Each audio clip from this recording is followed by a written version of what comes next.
Bonjour à tous et merci de suivre cette vidéo sur le Microprofessor 1 qui était fabriqué à l'époque par Multitech, la marque Multitech étant la marque Acer aujourd'hui, puisqu'ils ont changé de nom entre-temps. Et ce microprocesseur est un des premiers ordinateurs, en tout cas micro-ordinateurs fabriqués par Acer. Sachant que tout premier c'était le microprocesseur 1 et celui-ci est une version microprocesseur 1B.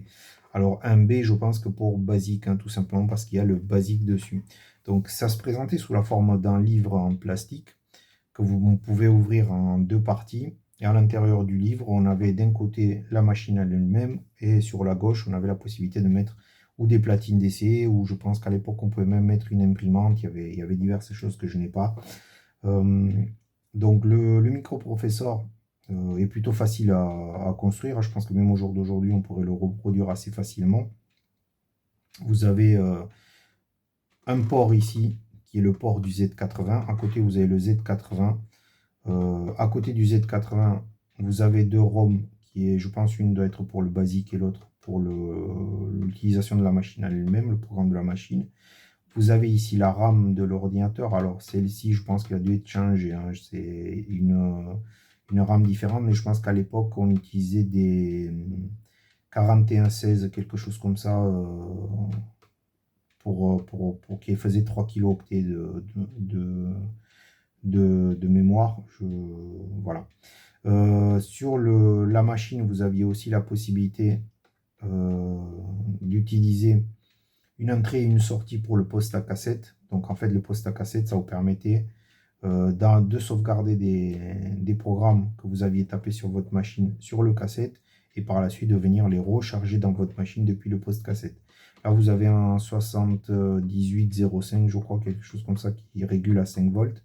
Là, vous avez l'entrée 12 volts ou 9 volts. Là, vous avez tout simplement une partie vide qui est laissée à l'utilisateur pour pouvoir faire ses propres montages.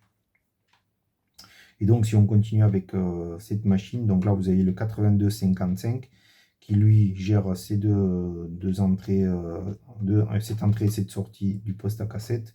Il gère l'écran et il gère le clavier de la machine. Et vous avez ici aussi qui est géré par le 8255, les LED qui sont là et le beeper. Donc je pense que si j'ai bonne mémoire, je vais regarder un petit peu le schéma.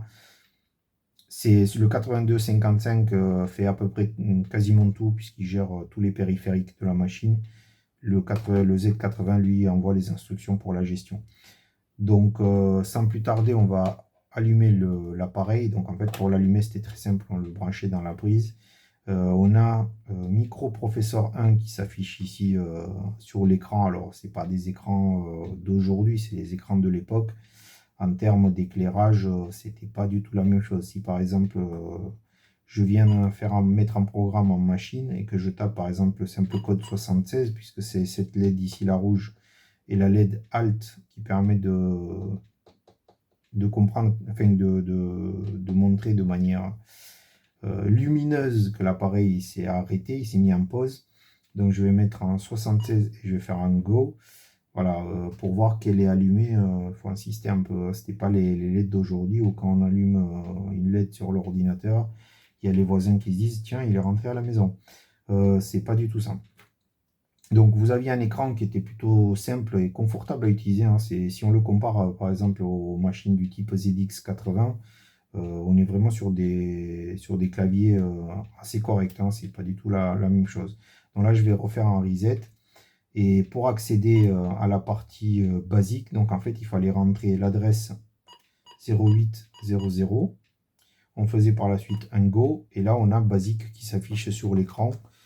Et on venait mettre sa carte. Alors, peut-être pas à l'envers, mais à l'endroit.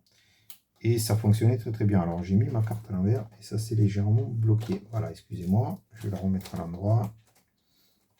Et comme il faut. Décidément, c'est pas le jour. Donc une fois qu'on venait mettre sa carte sur l'ordinateur, on pouvait taper les quelques commandes qui étaient affichées là. Alors il faut dire que c'est pas un basique très développé. Vous avez quelques commandes dessus, GoSup. Les commandes, on va dire, les plus utilisées, hein, for to, next, print, then. Voilà, c'est des choses if, c'est des choses, les choses, on va dire, essentielles. Après, je pense que pour faire du basique là-dessus, il fallait être quand même extrêmement motivé parce que vous n'avez pas d'affichage sur téléviseur ou sur quoi que ce soit, c'est que cet écran avec 6 caractères qui vous permettait de voir ce que vous aviez tapé. Donc, allez faire un list là-dessus, pour ceux qui ont déjà peut-être fait de la programmation sur Basic, allez faire un list là-dessus par rapport à un list sur un écran de CPC ou sur un émulateur de CPC. On n'est pas dans la même catégorie du tout.